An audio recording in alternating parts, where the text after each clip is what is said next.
Welcome to Global Village. Thank you for joining us today. We have two great guests, Mr. Joseph from BCIS in Brooks, and Mr. Bruce, who is the curator of the museum in Medicine Hat in Medicine Hat City. Welcome to the program. Thank you. Thank you, sir. Thank you. Mr. Bruce, could you please tell us a little bit about yourself? Well, I'm originally from Winnipeg, Manitoba. Mm-hmm. Both my parents were veterans of the Canadian Armed Forces, the Second World War. My father's work took us across Western Canada, and when I went to university in Regina, Saskatchewan, I gravitated to the study of history. And thought that I would become a teacher, and so I ended up going to graduate school, and then took a bit of a turn into the business world, and eventually discovered that I could combine both the business and historical interests in working in a museum. Wow. And so I've been doing that for over 25 years now. Wow. And arrived in Medicine Hat in 2011. So I'm still a relative newcomer to Medicine Hat, but very, very happy to be here and in charge of a wonderful facility. Thank you very much, Mr. Bruce. Yeah, tell us a little bit about yourself, Joseph. I personally am the youth worker at the BCS, Brooklyn County Immigration Services. I actually immigrated to Canada in 2007 as a Liberian refugee, and my first point of destination in the country was Newfoundland and Labrador, but mainly in St. John's, Newfoundland. So I spent a couple of months there in Newfoundland, and then after that I came to JBS in Brooks to work, where I spent about a year, almost 2 years, 1 year, 8 months precisely. And after that I quit and then went back to Newfoundland to go to school in 2009. And then at Memorial University, I studied political science and Spanish for my first degree, and after that is a postgraduate study in criminology, which I completed last year, 2014. And after that, I decided to move back to Brooks, given the fact that I've lived in Brooks before for almost 2 years, so I had a lot of families and friends in the Brooks area. So I moved to Brooks and then got a job with BCIS as a youth worker since last October, and since then I've been in Brooks and it's been wonderful. Thank you very much. Yeah. Just a quick one. Newfoundland, do they have too many blacks in the area, or when you arrive, it's a very white, inclusive, or is it exclusive group of people, or is there any black people or other minorities in the area?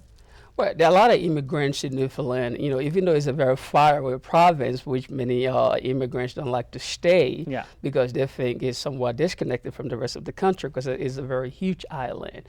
So when you go there, a lot more immigrants need to do it. They want to gravitate, to other cities, from one city to another city in different provinces. But you don't get to do that in Newfoundland because you either go by flight or you go by sea in Newfoundland. So what most immigrants do, they tend to, travel out to the mainland of Canada. But other than that, we have a great population of immigrants in Newfoundland, especially in Memorial University. There are immigrants from all over the world, given the fact that Memorial University is one of the cheapest institutions in the world. So, and that, that process has been able to attract immigrants from all over the world, not just in Canada, but from all over the world. Okay. Yeah, because Memorial University offers, a very low tuition. So they have a lot that has been one of the things that immigrant has been able to get hooked to come to Newfoundland and settle. Good. Besides, it's a very good province. So they have a lot of minorities then in the university. Oh yes, a lot of minorities in the university. There are a lot of immigrants in the university from all over the world. It's a wonderful society and a great school. No, that's good. Because I pastored the institution and I'm very proud of it. No, that's very good. That's good to know. We'll probably visit someday in Newfoundland, St. John's. Could you tell us a little bit about the museum itself? The Medicine Hat and District Museum first opened on July 4th, 1951. Wow. And it was a project of the Historical Society of Medicine Hat and District, and began as an attempt to capture the memoirs of all of the old settlers that were passing on. And people began coming forward with artifacts, items associated with the stories. And very quickly they realized they needed a museum. And they built the first museum out of logs harvested in the Cypress Hills. And they built an old rancher's cabin in the park across from what's now our city hall. And then several years later moved it out to the juncture of the highway, Crow's Nest Highway and Highway number 1. And it was there until the 1990s when a move began to build a new facility. And in 2005, the Esplanade opened downtown. And the museum is one of the components of the Esplanade. There's also an art gallery, an archives, and a 700-seat theater.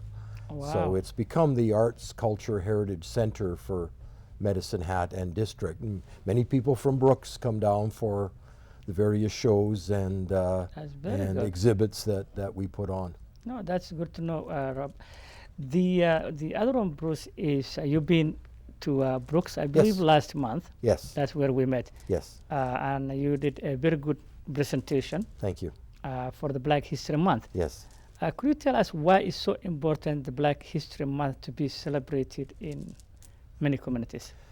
Well, Black History Month actually began in the United States at the turn of the 20th century. It was a black historian who was very concerned that the history of the peoples from Africa was not being fully recognized in the United States. And it grew, it developed, and as in many things, the Canadians were watching, and a number of African Canadians and others said, well, you know, we've had African Canadians for even before there was a Canada. We should be acknowledging and celebrating that fact as well. And again, it grew slowly, but I think now it's found right across the country. February is designated as Black History Month in Canada. And I think it's important for a number of reasons. First, and of course, as a museum person, to acknowledge that historical experience and reality. That the first peoples that we know of from Africa were here as early as 1605, that there was a black explorer with Samuel de Champlain when he explored Nova Scotia. And to acknowledge that Canadians like to say that we are a mosaic. And I think it's important to acknowledge that black is one of the oldest colors in the Canadian mosaic. And there have always been people of African ancestry and descent in parts of Canada. They've come for a wide variety of reasons, and they've made tremendous contributions. I think it's also very important for many newcomers to recognize that they are part of that longer heritage and history, that there's something that is partly theirs in Canada as well, that people from Africa, as I say, have made contributions throughout Canadian development. There's a number of themes, as I outlined in Brooks. Been a tremendous African-Canadian contribution in our military heritage, going right back to the American Revolutionary War, the War of 1812. It's sometimes said that if there wasn't the African rifles at the Battle of Queenston Heights, we would today be Americans because they turned the tide of the battle. And right up to the present, there's a number of African Canadians serving in the armed forces today. And a number of other very important themes. They've been in the forefront of civil rights throughout the country's development and anti-racism efforts. And to acknowledge that fact, and for new Canadians coming in from Africa and elsewhere to say, well, this is part of my heritage as well, that we do belong here, we are part of this country, and how it's evolved. So why you think that history is not being taught at the schools? How long do we have?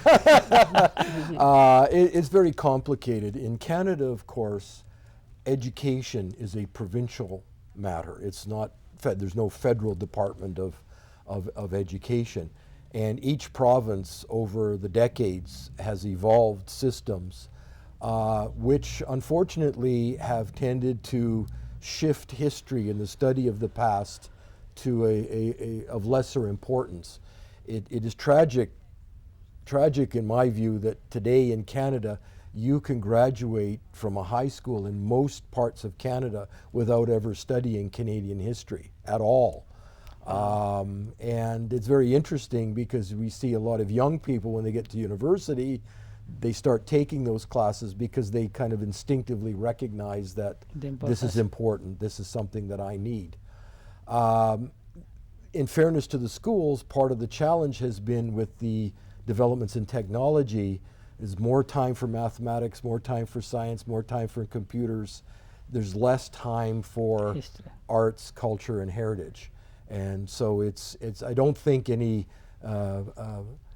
conspiracy or anything like that. It's just been an unfortunate development in the way our schools and our curriculum have evolved across the country. Okay, that will take me because you had a very wonderful presentation. In your view, do you think that we are still have some racism within a given society, or or now people are moving away from the racism stuff? I think it's still there. It's been a tragic part of our heritage right from the beginning.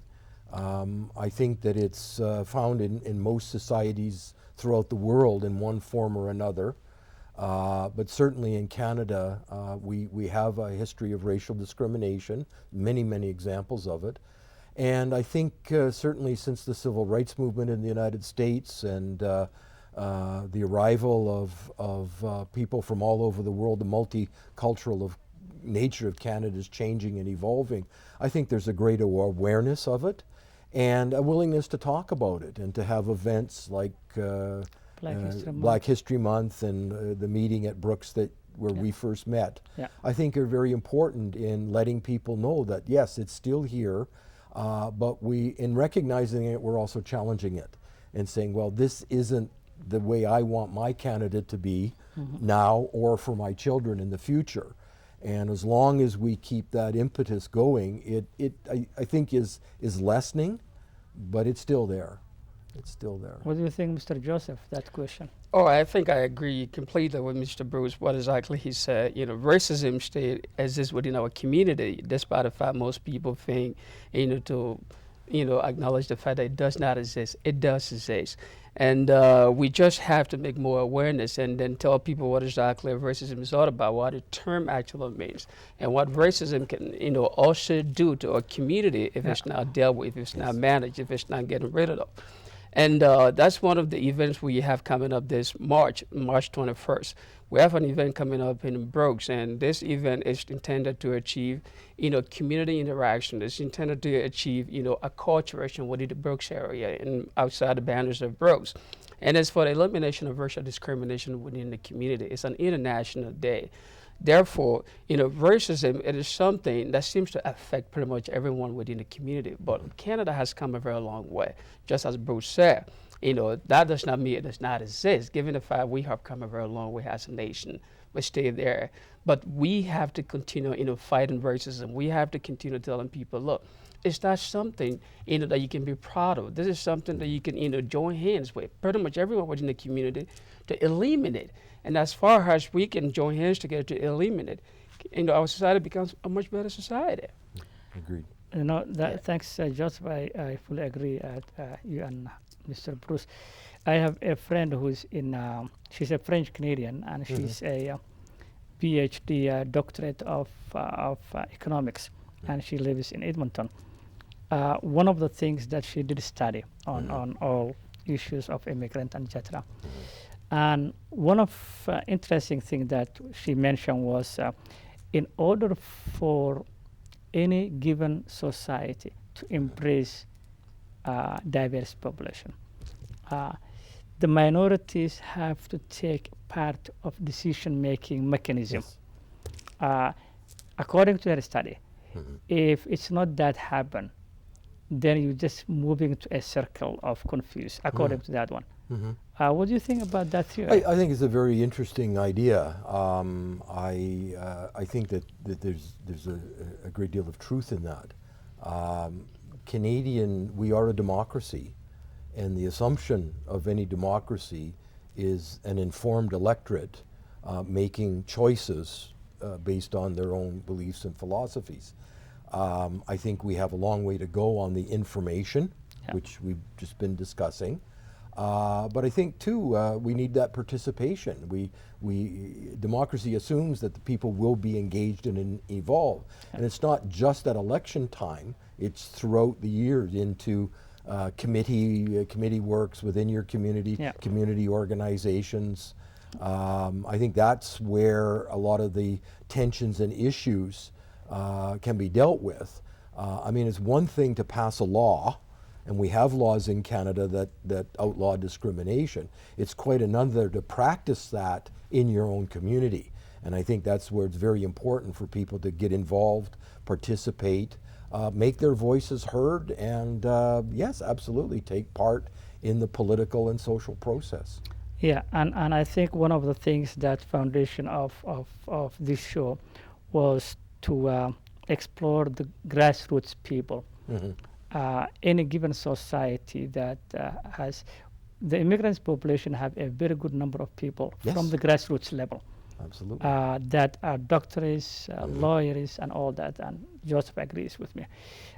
But the perception that if I see Joseph from outside, he's a black man, of course, he's a black man. Making that assumption that since he's a black man and you met with a couple other black people that don't have a norm Absolutely. you can find in a given society with different people.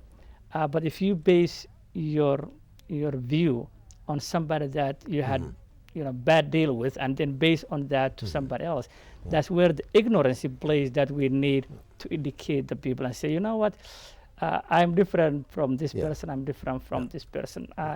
One lady asked me one time, she says, what is the social norm for the people coming to the society? I said, well, that depends on your definition. Yeah. I don't know how you define social norm.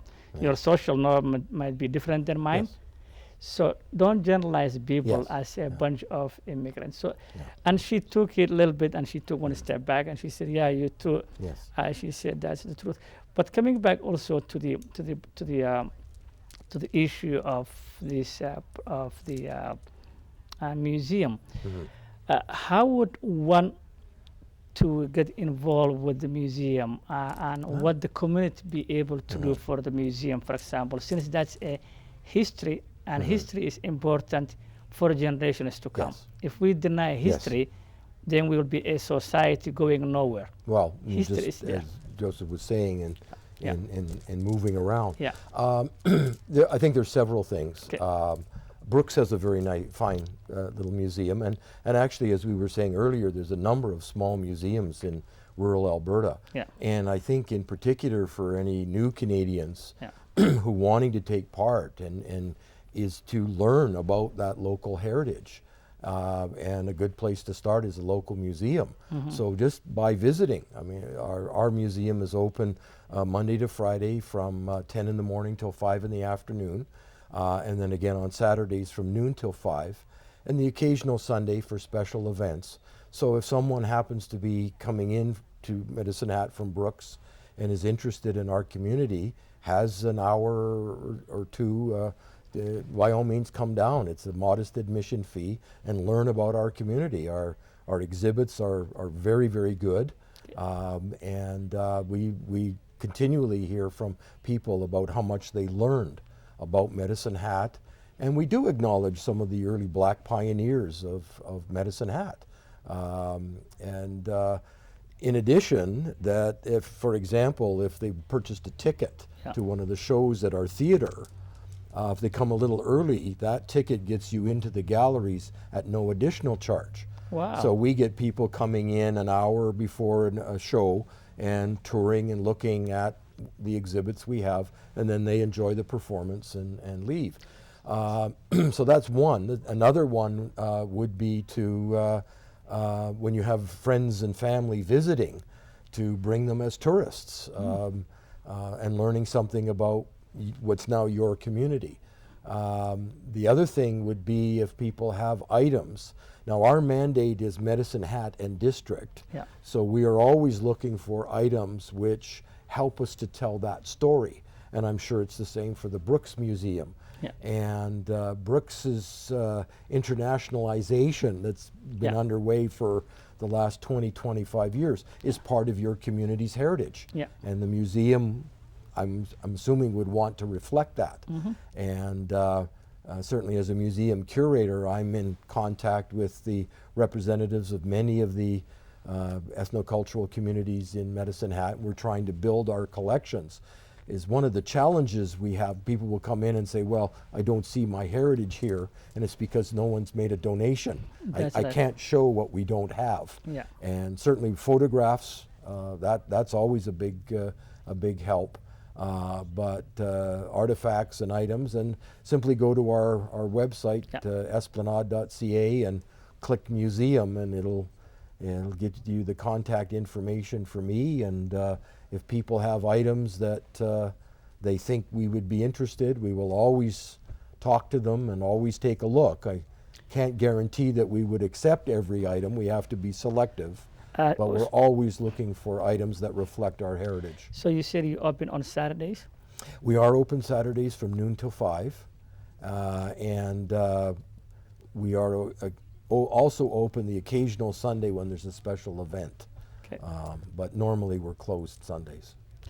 No, I was definitely, not only me, but a lot of people who attended your presentation at the Thank you. Heritage Inn last month was very impressive about the presentation you had, especially for the Black History Month.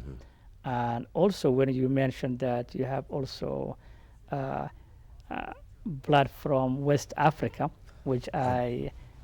somewhere in my family tree there's a West African. There you go. Yeah, it's interesting. First Nations, Jewish West African. I'm true Canadian. True Canadian. Wow. So yes, A little bit of the world. That's A little bit of interesting. the world. Wow. Yeah, that was a very, and I think you did very well. And I hope, That's interesting. yeah, we will invite you again to the area. you. The whole idea is for promotion and Yes. people to know the history, so they will be able to relay the history back to their generations to come. Absolutely. And we will visit you definitely. I personally, I will bring Please. the family. Excellent. We'll Let me know when you're coming. I'll be I happy will, to do a tour. I will definitely. I was talking to my little one, Yes. who was born here, and I said we will send you to a refugee camp in Kenya, and she goes to the junior high school, and she said, "Dad, are you losing your mind?" I said, "No, because last year we sent her to Europe." So she went to Holland, Germany, and all that. So she had a good time with my brother there. I said, "Well, you know, it's about time you get to that side and get, you know, what life is all about. Yeah. Life is not a fantasy from the Hollywood. So No. we will pay your ticket. You go to the camp, and I will go with you, and you will spend time in the camp." Yeah. She's still fighting, but we will make sure that will happen. Yeah. Part of the That heritage. part of Yeah. the heritage, so she Yes. will know what life is all about. That's right. Yeah, so that is our intention of doing this year. Yeah. But thank you very much, Joseph, for coming to the program. I know it's your first time, Yeah. and you did very well. And you guys keep doing good job. Thank you very much, Thank you, Joseph. sir. Thank you, Bruce, as Yeah. always. Pleasure. Yes. We are half brother now. There you go. Well, thanks, Bruce, and we will definitely come as a family, send you a message. Excellent. Thank you. This is Ahmed Kassem. I'd like to take the opportunity and thank Count of Newell, City of Brooks, and Medicine Hat College for their continuous support of the show. And this is where you meet, where this is East and West meet on the show. Until then, I hope you will join us next time. God bless everyone. Keep hope alive. Have a good one. Ahmed Kassem, your host of the program.